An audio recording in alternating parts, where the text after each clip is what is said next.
Note: for about a month before this experience, I was taking 200 mg sertraline, Zoloft, once daily. I discontinued use 36 hours before the experience. At 5 o'clock in the afternoon we were sitting around a friend's living room with a respectable quantity of DMT and LSD. It was my first experiment with DMT, though I'd been on high doses of LSD, salvia and mushrooms before. The first hit of the DMT that I did made me feel cold and weird and gave me tunnel vision.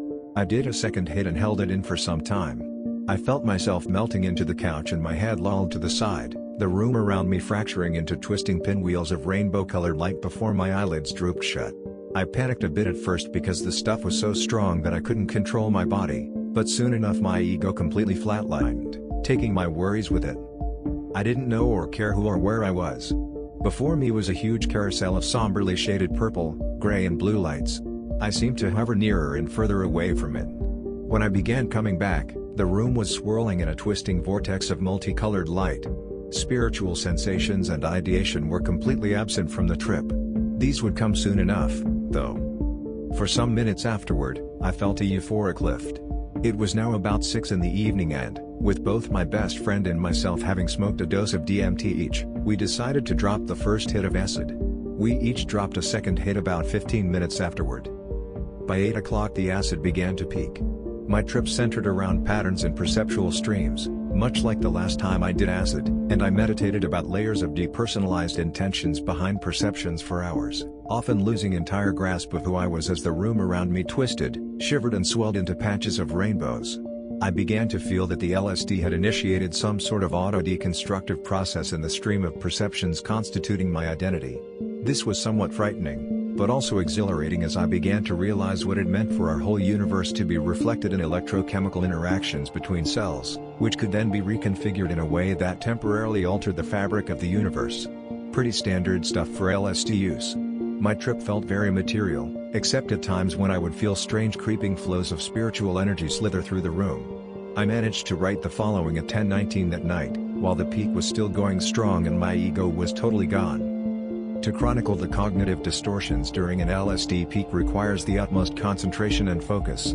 Because the acid smattering, weirdo collision universe is out there, and my thoughts don't know where I am when I'm thinking them. The body is strangely alienated from me, as well as my cognitive processes, some of which twist into crystal fractal dimensions very far away from where they started. That's the beauty of LSD, the surprises. I reach out from behind the corner and frighten myself, or catch myself catching myself catching myself. The sensorium is obviously broken or dislocated somehow, disarticulated. But it's the resulting logical fragments that are truly terrifying. The most bizarre and interesting aspect of being on acid is that the sensorium has been totally disarticulated and reconfigured. I don't know where sights, sounds, feelings etc. begin or end, and I begin or end in these data flows, losing myself in tides of beautiful colors and profoundly, sadly incommunicable emotions.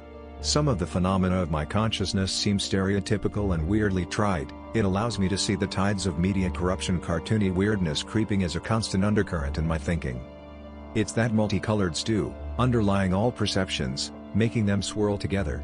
When the flows of sensation become interrupted, patterns emerge in them that reveal intentions that are not my own. That's the origin of empathy. The problem of empathy is really what I'm after, isn't it? The problem of empathy with things that aren't me. The whole wide material universe isn't me. That's the central thing that most people can't grasp. The absolute, horrifying, endlessly multivarious and splentrificalifying multi-wordiverse. The profound sadness of realizing there's nothing there to realize. That's why I do hallucinogens. A perverse sort of jadedness with all sensory and emotional input. Because in striving for an absolutely different sensation, I lose track of what I am. In trying to realize there's nothing to realize, something interferes between the realizer and the abstract happening of event-outwardliness. There's a process trying to deconstruct itself, a pattern that emerges in the conscious flow of perception, and then catches itself, trying to realize what it is, but in viewing itself it unwinds again into strangeliness. It takes LSD to realize the true nightmare horror strangeliness of perceptions piecing and stitching themselves into the pattern of a person, which is always endlessly re-echoed in electrochemical reactions that splinter apart and break up and reconfigure the thing that thought it was thinking about them. There are levels of impersonality and automatism. Personality isn't simply an on/off switch. When I turn off the light of the ego identity, The perceptions can take on their own logic, and re-echo endlessly. It takes LSD to realize the profound sadness of our whole universe being merely electrochemical states that are disrupted. But of course that simple mechanism is inadequate, for LSD also reveals that there is something pulling the strings. That's what I try not to remember, that the acid is telling me, that something is pulling the strings of my perceptions that isn't me. There are multiple not mess, in fact an endlessly re-echoing not me. That's all the material universe really is, a place where I am not. I can grasp then the really startlingly simple correspondences that German idealism is trying to grapple with. The perceptions auto-deconstruct themselves in an endlessly, Byzantinely complex fashion. When they begin trying to realize what they are, they initiate a series of logical states that takes over the show and the syntax of the sentence, obviously. That's probably another problem with LSD, the linguistic faculties are all fucked up too, and they're trying to reveal these endlessly complex perceptual processes with nothing really behind them. One thing that's interesting about the LSD is that it makes certain reaches of thought, certain images, certain lines of self that aren't normally privileged, come alive. The self begins to figure out that all consciousness is a matter of puppetry, layers upon layers of perceptions and automatism coordinating the perceptions, with nothing at the core. There's a fundamental mismatch at the core. And then the glitch just plays itself out with a tragically necessary logic. That's what a human personality is, culture pulling the strings, and making the perceptions dance in a way that convinces most people there's a semblance of a person there. But really there is nothing. And one begins to figure out the cavernous emptiness of the universe when it becomes unclear whether it's contained inside the skull or not. Perhaps it could never be contained in a human skull. These things were never meant for these poor, blind, ugly organic beings, on this rock in the middle of so much, unending nothingificating unconsciousness, the oddity of the odd verse that isn't so much me anymore. Revealing that so much of human personality is just this tragically simple game, of here's the thing, now take it away. Once I begin to realize how frightening it is that the endless, multivarious complexity of the material universe could be echoed in anything. When I begin to think that what is reflecting the endless complexity of the material universe isn't a mirror or an unbroken surface of water, but this blind labyrinth of cells firing action potentials in the darkness of something's skull on a rock that no one can see except for the seers of the rock, the rest of the universe is a blind, staring, underclight. No wonder these patterns of consciousness can never pull themselves together. That's what styles do, they string perceptions together into a self. But normally the unconscious is there, it's a tape of weird unprocessable thoughts, sense data, etc. What about all that sense data my brain is excluding? Those populations of neurons are making decisions about what to show me and what not to show me that are separate from the phenomena of volition. But the LSD reveals how frightening it is to have such a muddy medium be the reflecting mirror for such a complex darkness. When the acid had lost just enough intensity for us to realize where we were and what we were doing, we decided to smoke the rest of the DMT. We loaded another dose into one of the pipes we'd been smoking out of before and began to inhale. It didn't take me long to blast off. The first few times we hit the pipe were almost too bewildering to recall, but afterward I began to see huge grids of rainbow light twisting and warping like a film of oil on the surface of a puddle of water. This began to subside, and then one of my friends informed us that he could scrape together a bowl of pot resin. We placed this in the bowl of a bong we'd been smoking DMT out of earlier and inhaled. The pot resin mixed with the DMT and began to get us incredibly high. We couldn't even feel the THC at first, as we were sucking in so much DMT. However, I feel that the THC complemented the LSD and the DMT, making the perceptual phenomena generated by both chemicals gel somehow. The first times I smoked the DMT on the acid, the chemicals seemed to clash, with the DMT overtaking the LSD. It took the pot to bind the hallucinogenic sensorium together into a coherent world. After lazing around on couches and smoking DMT and pot for about an hour, my eyes drifted shut and I began to see incredibly complex prismatic entities, Mayan gods shaped like stonefish with mouths opening and spewing out clouds of single-cell organisms, lizards, comets, clouds, multitudes of anteaters drooping down the sides of a cliff, the canopy of a rainforest at night seen from below, as if I were lying on the ground, splitting into kaleidoscopic reflections of itself and drops of water which wriggled into the shapes of frogs. My whole body would fragment, shattering into furry mammals and snakes which would scamper and slither into the undergrowth. At other times my arms and legs twisted into vines, tree limbs and roots. Most of the imagery I saw was incredibly complex, constantly shifting and interlacing like Gothic foliation, but made up of tropical vines, galaxies and molecules. Sometimes this imagery would turn into patterns like those in Aztec or Mayan architecture. I began to feel my soul being flooded with spiritual energy. My mind blossomed into a huge ornate temple, and images of various unrecognizable gods danced through it. I placed my hands together and held them over my head to direct a blasting column of light into my skull. At other times, everything around me swirled into rainbow storms of birds and insects that looked like a cross between moths and the leaves and tendrils of exotic plants. Often I saw myself floating above clouds and mountaintops alongside bizarrely animalistic spiritual beings. Sometimes the DMT would take memories of experiences I'd had and twist them into its landscapes or populate them with animals and gods.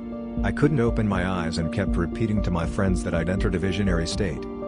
At this point, more people arrived at the house and I escaped to my friend's bedroom in order to commune with the DMT in solitude. I turned off the lights, laid down on the bed, put on some headphones and listened to coils, and the ambulance died in his arms. For a while I merely lay there wondering at the incredible beauty of the closed-eye visuals. Suddenly, without noticing the transition, I found myself in the midst of a spiritual breakthrough. Here's an account I wrote immediately after the experience at 2:33 in the morning, while the euphoria and perceptual distortions were still going strong. At a certain point in the trip, I realized that I wasn't an individual anymore. There was something else that told me that it was all things, all people, all identities. It told me that it could wear our perceptions like masks. It asked me how could I ever think of myself as being separate from all that manifold complexity? I saw huge, spiraling, churning rows of heads, human, animal, stone, and the thing was chasing itself all through them, churning them up, stirring up perceptions into people. This thing showed me, made me feel that my whole identity was nothing more than an empty mask to it, unless it chose to inhabit that mask with beautiful complexity. It then made me feel that inside my mind itself was so much complexity, that the complexity of those perceptions mirrored, made room for, etched and limned and sanctified all the animal heads, the dancing whirling world, the prismatic voids, threatening to shatter human minds, to show them what they're worth, that their most intimate contents are nothing more than playthings to something much vaster. It then left me, churning into other waves of images and patterns that the DMT had left me with. I kept asking what are you? But it didn't answer. It seemed as if it almost laughed at the impudence of the question. Later that night, I also felt that inside my head was an infinite number of beings, that the complexity of my perceptions and the colonial nature of my own consciousness united me with other beings as well as separating me from them. It was always a mistake to view that complexity as a barrier rather than a bridge. Also, this thing was asking me why I denied the spiritual structure of material reality. It then showed me an extra dimension of reality, which was made of interlacing patterns uniting all beings. This spiritual reality was supported by pillars of light, complex patterns of stone and animal heads, and the entity pressed my head into one of these pillars and asked me why I didn't believe, and my mind was flooded with interlacing imagery. I understood then that I was united with all things. These patterns, these interlacing patterns, the ones generated by the DMT, they froth up the boundaries between entities and tangle them together. The heads were all stretched out in a row which curved as if it were the crest of a wave or the slope of a hill. They seemed almost like graves or monuments. The entity that I encountered wasn't itself visible. I could only glimpse it in the ripples it left as it moved through twisting, churning webs of light. I understood that the complexity of the perceptions in me was what united me with all things. I was merely one stream in an endlessly intertwining river of perceptual streams. I kept repeating to myself I am many things. Knowing that even in myself the perceptions of a multitude of different entities were churning together in a little whirlpool of a human mind seemed to unite me with the endless complexity of the universe. The spiritual reality I witnessed was made of fractal patterns of animals and plants that twisted together and interlaced between all objects, both organic and inorganic. It was a huge, warping, prismatic fabric that wove the universe together. Certain parts of this fabric thickened into towering pillars shot through with intensely glowing bluish light.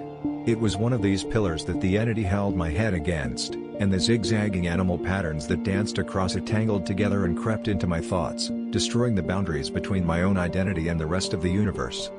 After this point in the trip, I felt more spiritually energized than ever before in my life.